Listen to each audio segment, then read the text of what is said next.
Bueno, pues presentamos ya sin más dilación para pasar a la charla a Mariano. Mariano, buenas tardes. Mariano Tomás del Río. Mariano lleva 20 años alegando, trabajando y organizando la oposición al despliegue desordenado de proyectos intensivos de energía renovable. Primero desde su pueblo, un pueblecito muy pequeño del interior de Alicante, y actualmente desde organizaciones regionales y de ámbito nacional. Es miembro fundador de la Coordinadora de Estudios Eólicos del COMTAT. Forma parte del Movimiento Ciudadano Teruel Existe y de la Coordinadora Valenciana por la Ubicación Racional de las Energías Renovables. Mariano es un pozo de sabiduría, así que tenemos que aprovechar que hoy esté aquí con nosotros y además actualmente está reuniendo en una guía de uso estatal sus experiencias en las guías que ya ha realizado para Aragón y para la Comunidad Valenciana. Si quieres, Mariano, antes de empezar la charla, nos puedes contar brevemente en qué consiste esta guía y dónde va a estar disponible.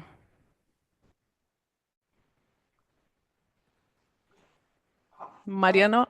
Ah, Vale. Hola, bueno, buenas tardes. Gracias, Aliente, por invitarme y gracias a todos los asistentes. Me habéis lanzado demasiados piropos que no sé si me los merezco a todos, pero bueno, bien. A ver, lo que voy a contar es un resumen de la guía de alegaciones que en Aliente hemos hecho y esta guía se trata de una guía práctica que vamos modificando según aparezcan nuevos argumentos. Tener en cuenta que esto continuamente van viniendo, saliendo declaraciones de impacto ambiental, en un sitio plantean los estudios de impacto de una manera, en otros de otra, y entonces directamente conforme vamos viendo nuevas experiencias, pues vamos poniendo más cosas a las guías.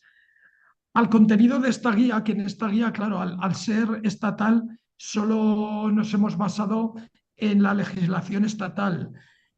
Habrá que añadir, si quisiéramos hacer para otras comunidades autónomas, pues lo legislado por las diferentes administraciones autonómicas, que obligatoriamente lo que legislen deberá ser más restrictivo para el promotor, porque si no, se tendría que utilizar la legislación nacional.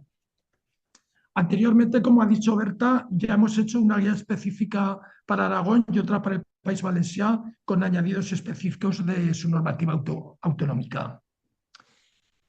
Empezamos desde el principio. De un proyecto de una central eólica o fotovoltaica, por parte de la Administración se publican diversas resoluciones. Información pública del proyecto y del estudio de impacto. Luego, al año más o menos, a los 8 meses, sale la declaración de impacto ambiental. Luego, al cabo de otros 7 u 8 meses, sale la autorización administrativa previa. Y luego, 2 o 3 meses después, a menos que salga conjuntamente con la autorización administrativa previa, sale la autorización administrativa para la construcción y la declaración de utilidad pública. Ahora estamos en qué hay que hacer después de la información pública. El, ya la siguiente charla ya hablaremos, una vez que se presentan las alegaciones, qué se puede hacer, porque claro, cuando hay la información pública solo podemos presentar alegaciones, porque hay que tener en cuenta que como no hay ninguna resolución, no podemos denunciar nada, ni podemos presentar ningún recurso contra nadie, porque está lo que ha presentado el promotor y nosotros que somos las víctimas, hablando mal y pronto. Entonces, la administración de momento está mirando, mientras no dé ninguna resolución, tanto con la declaración de impacto ambiental o con cualquier otra, no podemos denunciar, ni ir al defensor del pueblo, ni ir a Europa, ni solo podemos pedir información. Bien, una vez publicada la información pública, se abre un periodo de 30 días hábiles, de lunes a viernes, para presentar alegaciones. Cualquier persona puede presentar alegaciones, sea interesado o no. Y esto lo recalco porque muchas veces pone a esta información pública contra este proyecto podrán presentar alegaciones las personas interesadas. Eso pueden poner en el boletín lo que quieran. todas las personas interesadas o no tienen derecho a presentar alegaciones. Eso es lo primero. ¿Cómo se presentan las alegaciones? Para presentar las alegaciones, estas tienen que ser motivadas. O sea, tú no puedes presentar alegaciones haciendo un comentario, decir que mi pueblo es bonito, que no sé qué, que estoy muy dolido. Eso lo puedes poner también, pero vamos, sobre todo hay que motivar las alegaciones. O sea, ¿de qué te quejas? ¿Por qué te quejas? ¿Y en qué te basas en lo que te quejas? Deben de estar fundadas en incumplimiento de normativa estatal, incumplimiento de normativa autonómica, de las directivas europeas, basarse en las orientaciones del MITECO, que son muy interesantes, que las pondremos en algún sitio de Aliente para que las podáis consultar, tanto las orientaciones del MITECO como las de SEO Big Life, que hizo dos guías muy bien hechas de cómo presentar alegaciones y que luego os pasaremos. También hay que basarse en la opinión de los expertos, en la jurisprudencia de los tribunales, en comunicaciones académicas que haya, en informes, tener en cuenta que sobre una misma zona puede haber varios informes ambientales, en declaraciones de impacto emitidas sobre proyectos parecidos u otros de otro tipo, porque normalmente como sobre un mismo territorio ha habido otros proyectos, tanto de fotovoltaicos como eólicos, como de otras cosas, ha habido mucha gente que ha estudiado el medio ambiente de esa zona. Entonces, es interesante ver qué presentaron, qué les contestó la administración, porque para tener referencia. Y es importante también seguir todos los proyectos fotovoltaicos y eólicos de los alrededores. Los argumentos principalmente deben de centrarse en la defensa del medio ambiente, espacios, especies y legislación ambiental. No es que sea lo más importante el medio ambiente, porque lo más importante, y todos los que vivimos en zonas que hemos sufrido estos ataques, sabemos que lo importante es el vivir, la gente que está viviendo allí, el poder desarrollar la vida sin tenernos que enfrentar a estos proyectos que tanto nos pueden modificar todo nuestro sistema, pero resulta que la legislación defiende el medio ambiente y no defiende a los humanos. Entonces, tenemos que echar mano de argumentos ambientales porque son los únicos que paran estos proyectos. ¿Qué legislación hay que tener en cuenta? Hay que tener en cuenta porque es preciso comprobar si se ha seguido la legislación eléctrica y la de protección medioambiental. Os voy a decir unas cuantas leyes por encima, pero vamos, solo que os suenen porque esto lo podréis. La Ley 24/2013 del sector eléctrico, el Real Decreto 1955/2000, que es también eléctrico. Sobre todo, hay que leerse muy bien la Ley 21/2013 de evaluación ambiental, toda la legislación autonómica sobre evaluación ambiental, toda la legislación autonómica específica sobre energías renovables, que unas comunidades tienen y otras no, la Ley 43/2003 de Montes, la Ley 16/1985 de Patrimonio Histórico Español, la Ley 42/2007 del Patrimonio Natural y de la Biodiversidad y la legislación urbanística autonómica. Ya sabéis que el urbanismo solo depende de las comunidades autónomas, entonces hay diversas normativas, pero eso es importante porque a la hora de tratar el suelo, sobre todo el suelo no urbanizable de protección especial, que es el que más creencia tienen nuestros queridos promotores para usarla, pues en unos sitios tiene más protección y en otros menos. Plazos. El plazo siempre tiene que ser 30 días hábiles. Si aparece en el boletín un mes o que hay trámite de urgencia y entonces queda reducido a la mitad o por allí, Nosotros nos ajustaremos a ese acortamiento a la hora de presentar las alegaciones. Si nos dicen 20 días, las presentaremos en 20 días, pero la primera alegación que tenemos que hacer es de que no se han respetado esos 30 días, que ha existido una reducción ilegal del periodo. Hay que tener en cuenta que aunque haya trámite de urgencia, el trámite de urgencia puede haberlo para otros trámites, para cualquier, pero la información pública de la evaluación ambiental no puede ser inferior a 30 días, porque es que la Directiva Europea de Evaluación Ambiental especifica no solo que tenga que ser de 30 días, sino que dice un periodo no inferior a 30 días. O sea que de alguna manera aquí en España vamos a mínimos, porque normalmente, o sea, la Directiva Europea dice que podía ser más de 30 días. Y evidentemente ese plazo no se puede reducir.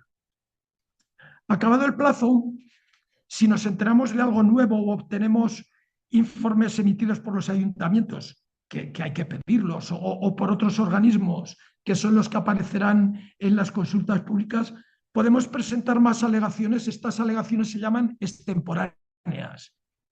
Y estas alegaciones que se presenten acabado el plazo ya no se podrán tener en cuenta en el análisis técnico de la evaluación ambiental, pero deberán ser respondidas obligatoriamente por la Administración y de forma motivada. Y si la Administración no contesta, pues habrá que recurrir a transparencia o al defensor del pueblo o a los defensores del pueblo autonómicos y quejarse de que no contesta la Administración. O sea que las alegaciones, evidentemente, si queremos que formen parte del proceso de evaluación ambiental, hay que presentarlas en plazo, pero que si pasa el plazo, se pueden seguir presentando. ¿En qué hay que fijarse para presentar las alegaciones? Primero, la información pública debe ser conjunta de las instalaciones, o sea, es de las instalaciones de lo que es la central, la línea de evacuación, la subestación y los caminos de acceso. O sea, todo tiene que ir en el proyecto es todo él. No se puede presentar la línea de evacuación como un proyecto o la subestación como otro y las centrales como otro. Hay que verificar que no ha existido fragmentación. Ya sabéis que bueno, es una cosa que es prácticamente uso cotidiano, que un proyecto que, pues, por ejemplo, por poner un ejemplo, el Maestrazgo es un solo parque y lo dividieron en 20. Y entonces, a la hora de tramitarlo, lo han tramitado como 20 proyectos diferentes, cuando no hay solución de continuidad entre unos aerogeneradores y otros. Podían pertenecer a cualquiera de los parques. Entonces, claro, por una parte, podemos pensar que prefieren que la tramitación sea autonómica y no sea estatal, pero realmente lo que nos importa y lo que es más grave a nivel medioambiental es que no se valora igual el impacto de una central de 50 aerogeneradores que el impacto de 5 centrales de 10 aerogeneradores. O sea, en el Maestrazgo, si presentaran un parque de 125 aerogeneradores, que son en total, pues a lo mejor los umbrales de impacto no los pasarían de ninguna manera. Y así los han colado de una manera u otra para poderlo sacar y haber obtenido la autorización administrativa. Entonces, esto es una táctica que utilizan en casi todos los sitios y que es caso flagrante para presentar alegaciones.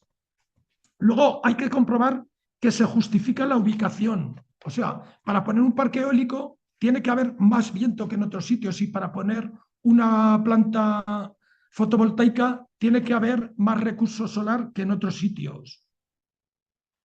Eso es justificar la ubicación. Y hay que comprobar que los datos aportados por el promotor coinciden con los que podamos obtener y que precisamente esos datos se han extraído del lugar, o sea, que ha habido antenas de medición, no pueden extrapolar, o sea, en proyectos de Teruel nos han extrapolado datos que tenían de Zaragoza. Muchas veces en los estudios de impacto ambiental hemos visto que justifican la necesidad del proyecto en la lucha contra el cambio climático. Pero claro, la lucha contra el cambio climático se justifica en cualquier ubicación que se elija, no precisamente en la ubicación esta. En cualquier sitio que pusieran un parque eólico o la planta fotovoltaica, ya estaban luchando contra el cambio climático. Entonces, eso no vale como justificación para que elijan precisamente esta zona.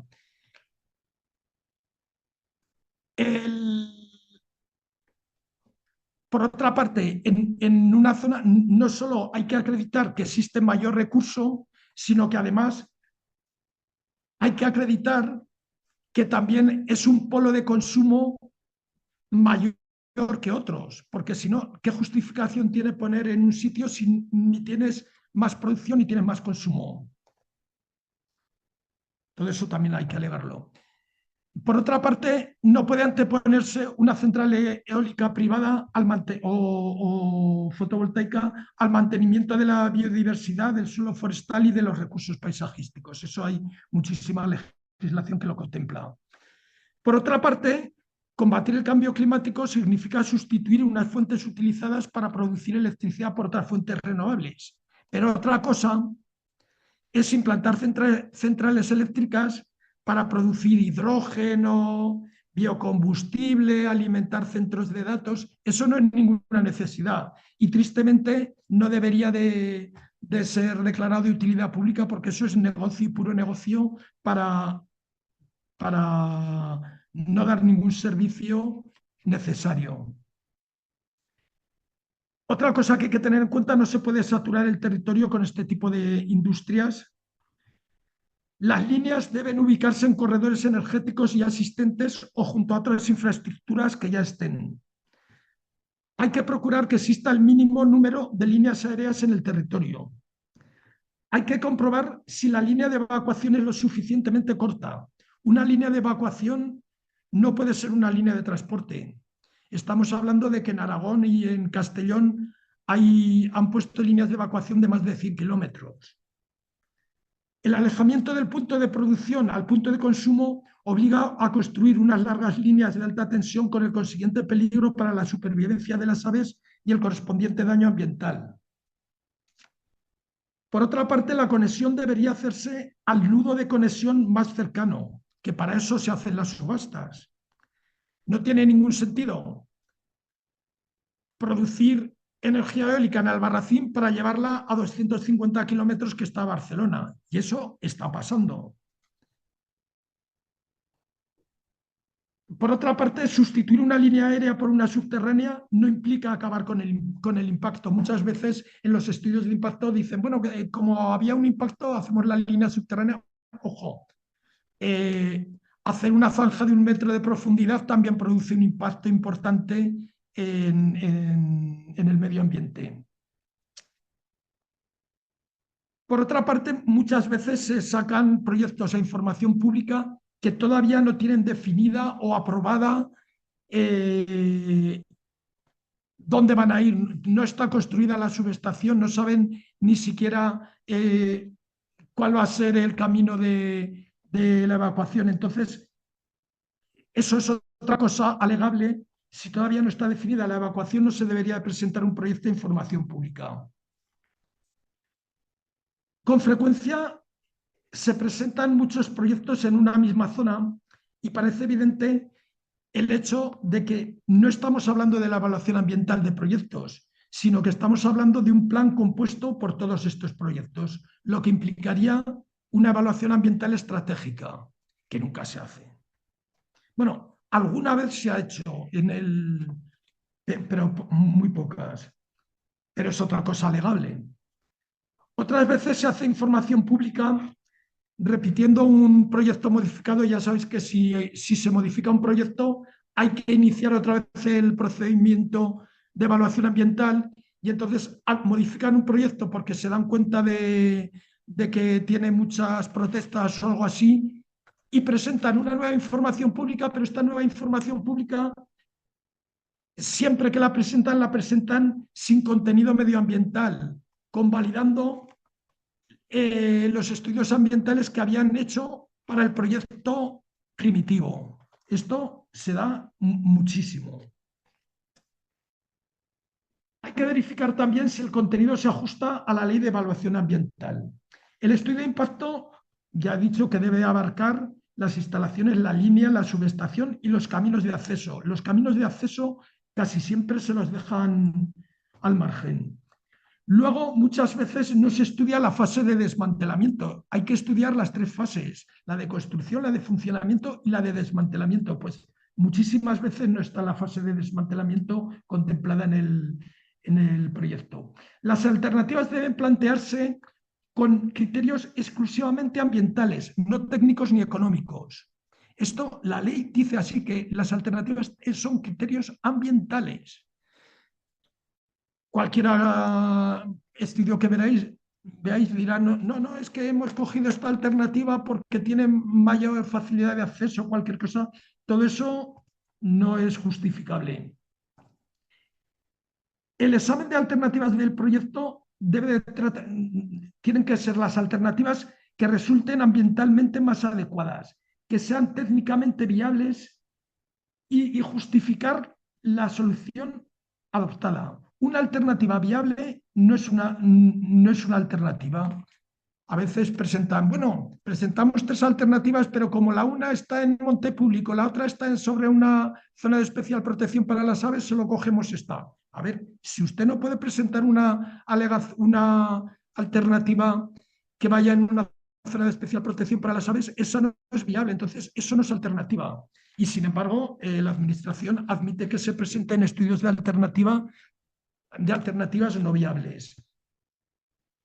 Por otra parte, la valoración ambiental debe hacerse de cada una de las alternativas. Esto pasa muy pocas veces, porque únicamente al principio se elige una alternativa y ya se estudia todo el impacto sobre el paisaje, sobre el impacto socioeconómico, arqueológico, de esa alternativa que ha decidido el promotor, que es la suya. Pero el estudio de alternativas hay que hacerlo para todas las plantas, o sea, para alternativas de todas las plantas, alternativas de todas las líneas, de todas las subestaciones y de todos los caminos y en cada uno de los aspectos objeto de la evaluación ambiental.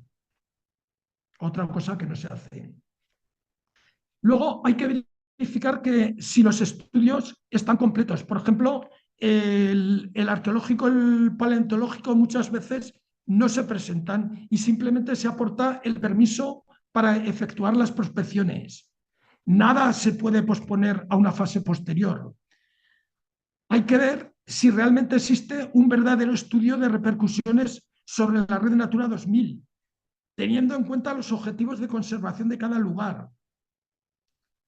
Muchas veces hacen simplemente un inventario de lo que hay en la Red Natura 2000 o no hacen el estudio de la Red Natura 2000 porque dicen que como no está dentro de la Red Natura 2000 y solo está a 2 o 3 kilómetros, en principio el Ministerio dice que a 5, o sea, alrededor de 10 kilómetros de cercanía a la Red Natura 2000 ya tendrían que hacerse estudios de repercusiones sobre las especies objetivo de la Red Natura 2000.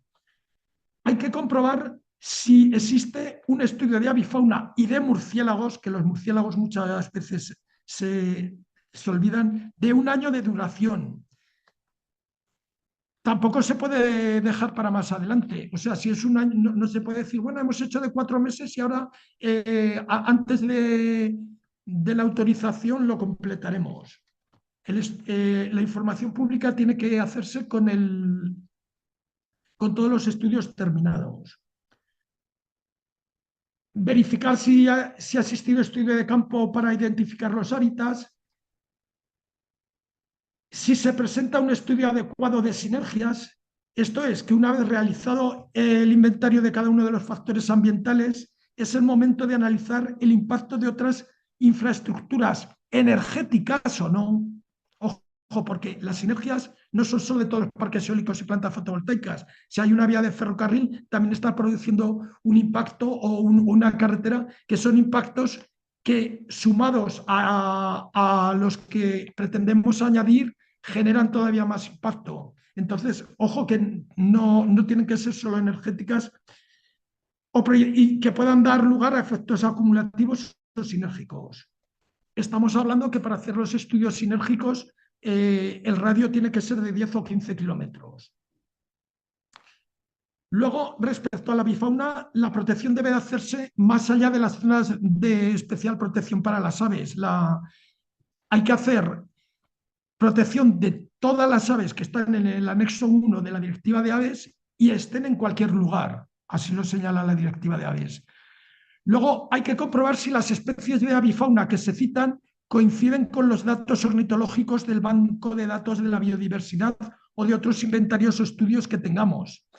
Y ver si estas especies están catalogadas correctamente en su estatus de protección, porque muchas veces hemos visto en los estudios que a lo mejor está en peligro de extinción autonómicamente y sin embargo es solo vulnerable a nivel estatal, y el estudio de impacto ambiental se olvida del catálogo valenciano del Aragonés y habla solo de que es vulnerable, omitiendo otras figuras de protección. Hay que ver qué especies están incluidas en el anexo 1 de la Directiva de Aves y comprobar también si se ocupan áreas de recuperación de especies, que hay muchísimas, o se está simplemente cerca, claro, porque muchas veces dicen no la ocupamos, pero te ponen un aerogenerador a 40 metros del límite, un aerogenerador con palas de 80 metros.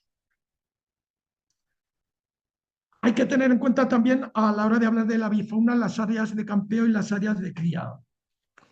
Muy importante, a la hora de identificar las especies, no se trata de valorar si una especie está o no está, sino si sobre ese espacio se dan las condiciones para que esté. Con los hábitats lo mismo, hay que comprobar que los datos que el promotor aporta son reales. Luego, a la hora de valorar el paisaje, hay que tener en cuenta la aptitud del paisaje, y la aptitud del paisaje se mide con la fragilidad y la calidad. Muchas veces estos dos conceptos no los tienen en cuenta y simplemente se dejan llevar por la visibilidad. Si está fuera, está lejos de una población, entonces dice que ya no hay afección paisajística, cuando puede ser una zona que tenga mucha calidad paisajística y tenga fragilidad. Fragilidad quiere decir que no admite infraestructuras. Hay que comprobar los valores aportados por el promotor, porque siempre tira por lo menos. A lo mejor donde dice el terreno tiene calidad 4 y vas y resulta que tiene calidad 5 o calidad 10. O sea, eso pasa siempre, nunca se equivocan a menos. También hay que verificar si se ha seguido la normativa específica de protección ambiental. Lo primero que hay que pensar es que si una zona tiene el estatus de protegido es debido a que contiene valores que son acreedores de medidas de protección. Esto que es tan perogrullo, pues es lo primero que tenía que tener en cuenta. Si se ocupa un monte de utilidad pública o vías pecuarias y no se han estudiado alternativas que impliquen la no ocupación de estos espacios, entonces es otra alegable. O sea, no hay necesidad de que usted ocupe un monte de utilidad pública, valore otras alternativas fuera. Luego hay que especificar si hacer una estimación de los árboles que se deben arrancar y si se mantendrá el carácter forestal del monte o no se mantendrá. Por otra parte, si se ocupa la red Natura 2000 o se sitúa en las inmediaciones, eso también hay que valorarlo y verlo y comprobar las distancias, que también siempre se miden mal. Ya he dicho que normalmente para que haya afección son 5 kilómetros de zonas de especial conservación o lugares de importancia comunitaria y 10 kilómetros desde las cepas. O sea, cualquier infraestructura que se coloque a 10 kilómetros de cepa debería de contener un estudio de repercusiones sobre la red Natura 2000, que tampoco se hace. Si se ocupan o se está cerca de áreas de recuperación de especies protegidas, si se ocupan zonas cercanas a parques naturales o a sus planes de ordenación, si se ocupan áreas IVAs, o sea, área de importancia para las aves, si se ocupan zonas de importancia para los mamíferos, las CIMS, si se ocupan parques culturales o geoparques. Todo esto hay que comprobarlo uno a uno, porque muchas veces omiten que están en un geoparque o en una zona IVA. Esto pasa muchísimo. O sea, cada uno tiene que coger un mapa y ver qué figuras de protección existen en el territorio. Si se ocupan lugares de interés geológico, si se ocupan paisajes protegidos o paisajes de relevancia regional, si hay aves en peligro de extinción, si se ha tenido en cuenta el no ocupar hábitats de interés comunitario, especialmente los prioritarios, si se ocupan grandes corredores ecológicos. Hay que pensar, aquí en España no llega a una veintena de corredores ecológicos que están designados por WWF, que está en la guía que hemos editado, bueno, que vamos a poner a vuestra disposición, cuáles son esos corredores, y entonces esos corredores tienen que estar salvaguardados. Pero es que además hay otros corredores entre espacios protegidos, corredores migratorios y otros que tienen valor por la conectividad y coherencia entre espacios de la Red Natura 2000. Luego, el MITECO hizo un estudio de zonas de sensibilidad para energía eólica y energía fotovoltaica, pero resulta que está el estudio, pero sin embargo los promotores no lo tienen en cuenta. Entonces hay que tener en cuenta que hay 5 niveles, hay baja, moderada, alta, muy alta y máxima. Pues la ley de evaluación ambiental pone que solo deberían de instalarse centrales renovables en aquellos que tengan sensibilidad baja o moderada. Si vamos a la comprobación es entrar en el mapa y ver qué sensibilidad hay. Y ya veréis que más de la mitad de los aprobados están en zonas de sensibilidad alta o muy alta o máxima.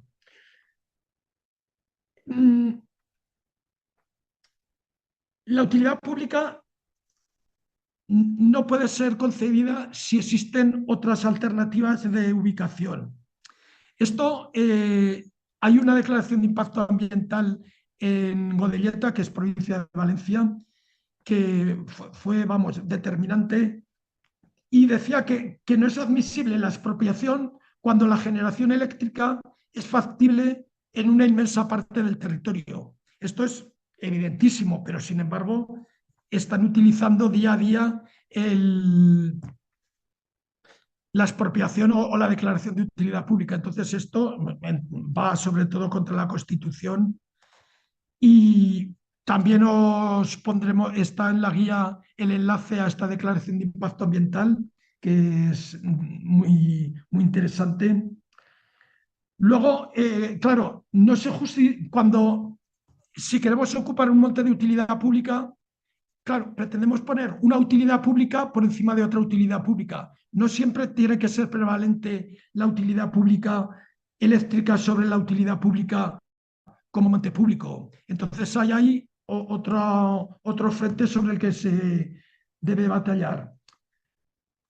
No se deben de poner alternativas sobre dominio público hidráulico, ni sus zonas de servidumbre, ni sobre zonas inundables, ni de alta permeabilidad, y es evidente que se deben de colocar lejos de los cauces. En Alcoy hace 2 días hemos presentado una denuncia porque ponían una planta fotovoltaica dentro de un cauce, o sea, a la izquierda y la derecha, a la izquierda y derecha del cauce, y ocupa el cauce. El cauce pasa por dentro de la planta fotovoltaica. Lo digo porque es que hay cosas que uno piensa que nunca se las va a encontrar y se las encuentra. Ya estoy terminando. Estas instalaciones no pueden ubicarse en suelos no urbanizables de protección especial, es interesante comprobar que se dispone de certificación de compatibilidad urbanística de los ayuntamientos, porque muchas veces en la información pública no está todavía el certificado de compatibilidad urbanística y entonces hay que decir, pues hasta que no tenga el certificado de compatibilidad no debería de haberse expuesto esto a información pública. Porque, ojo, que no se prohíba, claro, estamos hablando de planes generales que a lo mejor son del año 90, que como no había parques eólicos ni plantas fotovoltaicas, no prohibían el poner una central renovable allí, pero una cosa es que no se prohíba, pero eso no quiere decir que se permita, porque el suelo no urbanizable de protección especial quiere decir que están protegidos los valores de ese suelo y no puedes poner cualquier cosa y mucho menos una industria. Se debe tener en cuenta también el valor agrológico del territorio. Luego es importante ver qué riesgo de incendio forestal tiene ese terreno, pero hay que verlo porque nunca coincide con lo que dice el promotor. Hay que tener en cuenta que esto es muy importante, de que no se puede poner en una zona de alto riesgo de incendio, tanto porque las líneas pueden producir incendios, sino que si hay un incendio, los propios aerogeneradores van a dificultar la extinción de estos incendios. Luego, muchas veces se ponen estas plantas, se pretenden poner estas plantas sobre terrenos que han sufrido incendios recientes. Esto tampoco se puede hacer porque precisamente donde se ha sufrido incendio se toman medidas para que impidan la transformación y que solo se puedan hacer medidas forestales para que se pueda regenerar el bosque. Los estudios socioeconómicos son siempre muy deficientes. Muchas veces la implantación de estas centrales y la ocupación del territorio supone el cese de otros sectores económicos, agricultura, ganadería y especialmente el turismo rural. No se genera empleo, no se evita la despoblación. De hecho, hay muchos estudios dicen que donde ha habido parques eólicos o plantas fotovoltaicas se ha acelerado la despoblación mucho más que donde no ha habido. Y otra cosa importante, se devalúan las propiedades. Desde el momento en que hay más despoblación, no viene el turismo, la gente encuentra menos atractivo a venir a disfrutar de estos paisajes, de estos territorios, pues las propiedades pierden su valor por la ley de la oferta y la demanda. Para finalizar ya, hay que insistir siempre en que no se han contemplado alternativas que eviten estos impactos concretos, ya que en ningún caso es imprescindible ocupar red natura o un área de recuperación o un monte de utilidad pública. Siempre hay que contemplar alternativas que no hagan ponerlo precisamente donde se obcecan en ponerlo. Otra cosa importantísima, el principio de precaución debe estar presente a lo largo de todo el estudio de impacto y no puede incumplirse este principio de precaución sustituyéndolo por medidas compensatorias, como hacen los estudios de impacto. No, ocupamos un trozo de cepa, pero vamos a poner una planta de un área de recuperación al lado. Eso sí no se puede hacer. Otra cosa importantísima, hay que exigirle responsabilidades si hay alguna falta en el estudio de impacto ambiental o algún estudio incompleto, no solo al promotor, sino al órgano sustantivo por no comprobar que los estudios estaban completos. No pueden poner a información pública un estudio sin revisarlo. Hasta que no haya ninguna resolución, ya hemos dicho que no se puede denunciar ni recurrir nada. Entonces, hay que esforzarse por hacer las alegaciones y pensar que cuanto mejor hagamos las alegaciones, mejor nos vendrá cuando toque presentar denuncia por delito ambiental o recurso de alzada, porque toda la información que tenemos en las alegaciones es la que nos servirá de base para las sucesivas denuncias o recursos. Bueno, y nada más. Gracias. Me he extendido un poco más de lo que quería.